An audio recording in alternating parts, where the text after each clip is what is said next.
Xenoblade Chronicles Future Connected is really short. Every single chapter in Xenoblade 3, with the exception of chapter 6, takes longer to beat than this entire game. It probably sounds alright for most people, a nice little short speedrun you can start and finish whilst waiting for your food to be done in the oven, or finishing some merc missions for bearing her soul. But I'm not most people, and I want to maximise the amount of pain I inflict upon myself when playing games, and so when looking for a new category to do speedruns of, I looked to the next category along. All Ponspectors, almost double the length of plain old any percent, which admittedly still isn't very long. Hello everyone, I'm Shemcat and this is the Future Connected speedrun where you get every Ponspector. The rules are simple, beat the game, i.e. win the boss fight against the Fog King, whilst completing all the quests for the various Ponspectors. These are Nopon we can find scattered throughout the world, and will join our team after helping them out. We might have to fight some enemies, collect some items, or even both. But before that, we have to begin our speedrun. We start off as Shulk and Melia, who are basically left unchanged from the base game, and after a short bit of running, or should I say swimming, we are joined by two new party members, Nene and Kino. Nene is a clone of Rhine, so a very solid damage dealer, and a capable tank too, whereas Kino is a clone of Shala. So after taking down the Wolves, the three of us make our way towards Companion's Cape, picking up the Navir Crossroads landmark along the way. After watching the first few cutscenes, we are greeted by our first Ponspector of the run, Tentu, Nopon number 12. Each one of these little guys comes in one of three teams, red for damage, blue for heals and support, and yellow for wacky little guys I guess, and they're able to support us by throwing out arts in battle. Tentu joins us for free and wants help in finding the rest of his Ponspector colleagues. Also, a cool detail is that all of their names are based on their number, so Nopon number 12 is Tentu, as in 10-2, as in 12. I thought that's a pretty cool detail, but I'll leave it to you to figure out what the rest of the numbers are. As quickly as we got our first Ponspector, we greet our second, Eivelyn. Her first task for us is to get rid of 3 Sardis and oh my god they're annoying. Their spawn position is RNG, meaning they may be too far for us to throw a rock and provoke them, so we instead have to swim out to them to get aggroed. Additionally, they can't fight on land, and we can't fight in the water, so it's very common for a Sardi to go onto the land, disengage and be respawned in at full health. And also, Nene and Tentu are so short they won't always join the battle, since they're unable to stand in the shallower water. Now assuming everyone is comfortably battling, and we didn't lose like 15 seconds actually getting the Sardis to look at us, they can still use an art called Ultra Slap, which will daze you for an insane amount of time, and at least in my experience, our teammates hate snapping you out of the daze. Needless to say, with all the things that can go wrong, I was very happy to see all 3 aggro me at once, and none of them leave the battle, an incredibly rare occurrence in this quest. But it's not quite over yet. I still need to pick up 3 Morocobs to finish off the quest, and whilst we're over here we may as well grab the Zephyr's Council landmark. After returning to Eivelyn, Morocobs in hand, she'll join us as the first member of the yellow team, and the first Ponspector who we actually had to work for. Rather than immediately making any more progress with the story, or with gathering Ponspectors, we instead want to start some quests and grab some more landmarks. Since we need to come back to these places later, getting it now will make it quicker for us in the future, whilst also providing us with some nice early game experience to make up for the lack of anything else we're doing. We can tag Zen's Thoroughfare, and then chat with Fofora to start her quest. And then we run over to this elevated section here. By running off the edge we can break our fall halfway with this first piece of outstretched rock, and then fall down again, to this rock which will barely keep us alive. The old Expedition HQ is the next location we grab, and Nonona is patiently waiting to give us a quest. We run past all the enemies in the Forbidden Hushland, and make it to Quarry Colonnade, or as I like to call it, the Spider Dungeon. We're actually hoping to get aggroed, and even hit by the enemies around here, so that once we've tagged Marge's Weeping, we'll die as soon as possible, and can just warp away after we've respawned. In this cave, there's a Ponspector, Deka Deka off to the side, but rather than going there, it's actually faster to run up to the top, get the Pillar Knoll landmark, and then make the very precise jump down. We need to land on this rock, otherwise we'll die of full damage, but doing so can be very tricky with how momentum in the air works in Xenoblade Definitive Edition. But once we're down, the strategy here is to try and get some knockback with Monado Buster to push the Tantal off the side, and with the others just throw out arts as best you can to take the rest of them out as quickly as possible, and then Deka Deka will be the third Nopon to join our squad. Once we've ran all the way to Alchemoth, we're greeted by Dry Dry, who needs us to collect some feathers and will happily join us after we've gotten them and return to him. This then leads nicely onto our next story battle against the Snolled House, who has a decent amount of health, but isn't too threatening otherwise. Since it's immune to break, I look to get some physical defense down by hitting it from the side with Slit Edge, and then hitting my backslashes and Monado Busters for some big damage numbers. Utilizing the landmarks we picked up earlier, we jump off a cliff and make our way around to the Old King's Testament, because our good friend Set is waiting for us at the top, even if the climb is a little frightening at times. We then jump down, breaking up our fools so we don't die of full damage, and then after totally intentionally being aggroed by the Aluka, we find ourselves at the Grandel Ramparts. Once we arrive in Grandel, we find 1-1 and accept his quest. But the first task is to gather up the rest of the Ponspectors, so we'll be saving him for last. We also do the first and last bit of shopping of the run, getting Nene a Snug Hug blocker, as it quite simply buffs every single one of her stats, especially max auto attack, almost doubling her max damage. When we equip this, we also buff a ton of our arts on all three of our characters, as well as equipping a gem to increase Melia's topple duration. The Ponyos and Amus don't put up too much of a fight, so long as we manage to hit some good positionals with Slit Edge and Backslash.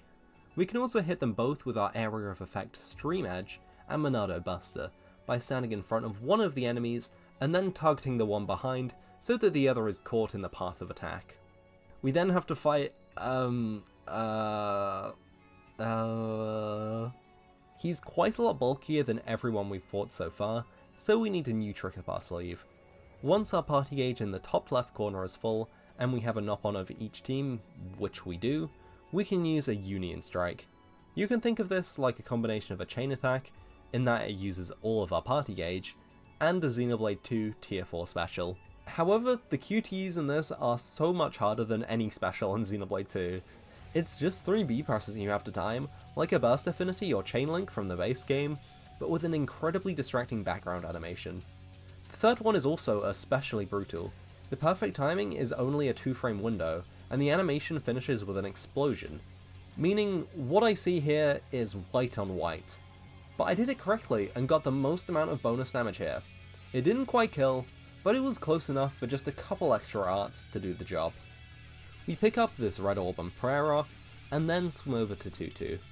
This was his lost mirror, and he joins the squad after we've returned it to him. Earlier on, Fofora asked us to eliminate a group of Chromars for her, and now we're finally getting around to it.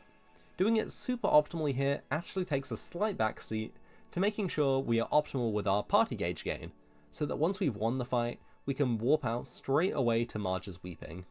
This is where we find the Thingamajigger 8, who we need to kill for Nonona.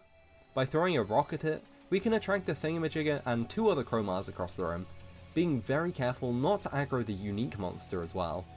If we were efficient with our party gauge management before, a Stream Edge should be able to charge it up again, and we can instantly drop another Union Strike to absolutely eviscerate this group of enemies. We tell Nonona the good news and he joins us, but Fofora wants us to do like an extra minute of walking before joining the team. We then start to make our way towards the worst Ponspector, Hakasa.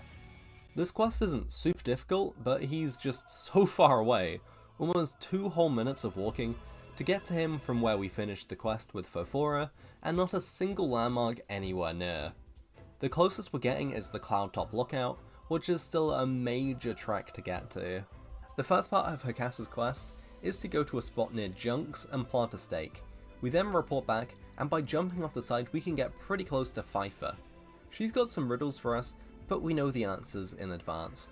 Her first riddle asks for something that drifts and digs, but has no eyes, which we know to be a Sky Mole, an item we were lucky enough to pick up on our way over to Hakasa. We can just turn this in instantly and start the next riddle. Want monster have color of harmless plant, but is highly ferocious. This is a green Fur-is. One is close enough by, and a single backslash deals like half of its health. So we report back to Pfeiffer, and she joins the party. The Lakelet Mammoth isn't for any knob-on, but instead for continuing the story. We knock it over by using Monado's Cyclone, which inflicts topple, and just keep it on the ground. Unlike future games, in Xenoblade 1, you can keep a toppled enemy on the floor by repeatedly using more topple and Daze Arts, so by the time it's up, we've almost won the fight, and can just send our friend back to the floor again for the final hits. The Antal King is basically another thingamajigger, just instantly use the Union Strike from the previous fight and he'll just die, along with all of his minions. Tai is next on the list of Ponspectors to talk to, but rather than doing it straight away, by taking a slight detour, we'll kill a Turkin for Hakasa. It is imperative we get this Turkin quickly.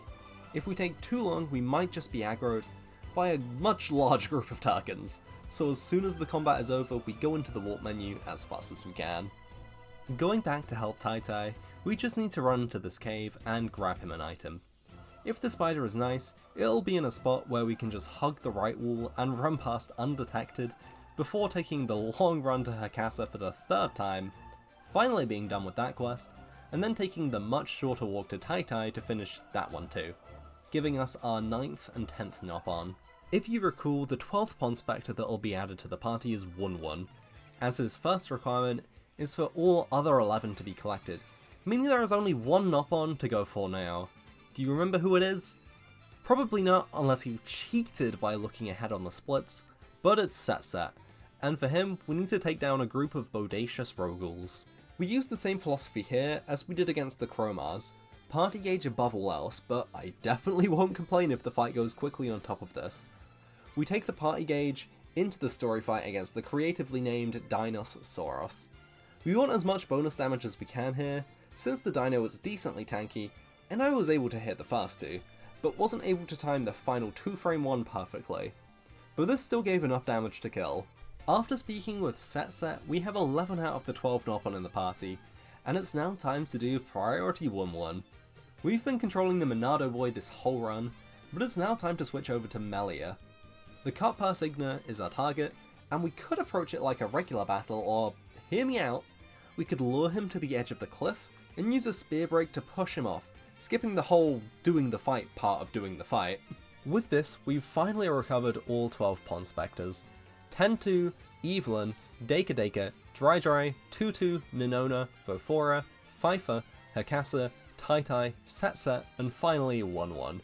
That's just a refresher in case you were still working out which knob-on corresponded to each number. I just wrote them out in order of collection here. I won't make it that easy for you. We're not quite done yet, however. We still have one final fight left to beat the game, the Fog King.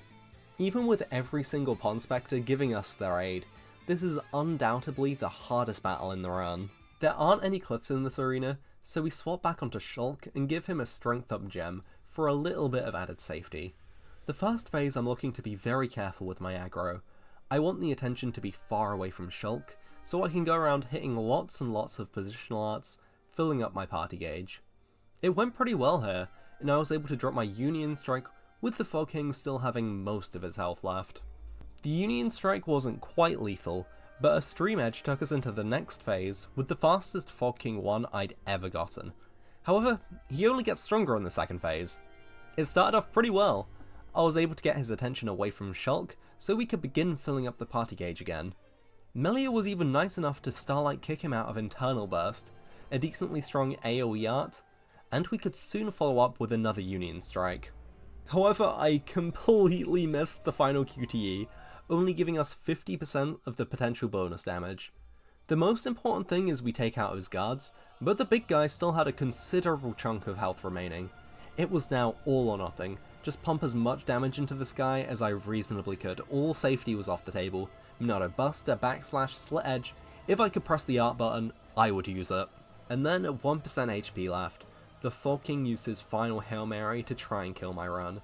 Missed press directly onto Shulk's forehead, his most infamous art, due to it being an area of effect topple that lasts for a whole 17 seconds. But Nene could definitely finish the fight here. even with Shulk on the ground, but instead she decided to go and pick me up. This didn't kill the run though, only lost a few seconds on the end, and he died very shortly after Shulk was picked up, ending our all Ponspectors speedrun in 54 minutes and 52 seconds. Nene, you can't scare me like that, bro. Nene, you can't scare me like that. Yes! Let's go! So that was my all Ponspectors PB, currently sitting at 3rd place on the leaderboards. When I started learning this category, my goal time was only around a 57, but it was pretty cool to go far beyond that and actually get a pretty damn respectable time here. Did I maximize my pain though? Honestly, sort of, yeah. Runs dying late to things like the Fog King or the Ignipush were way more annoying, because it was much harder to get runs that far in because of early game threats like the Sardi party. This probably makes it sound like I hate the category, but if that were the case I would have given up. It's a pretty good category and definitely better than Future Connected's any %. So if you're not meshing with that and don't want to commit 5 hours to speedrunning the base game, maybe try out all Ponspectors. Oh, and of course, we measure, find treasure, Ponspectors till we die. Thanks for watching.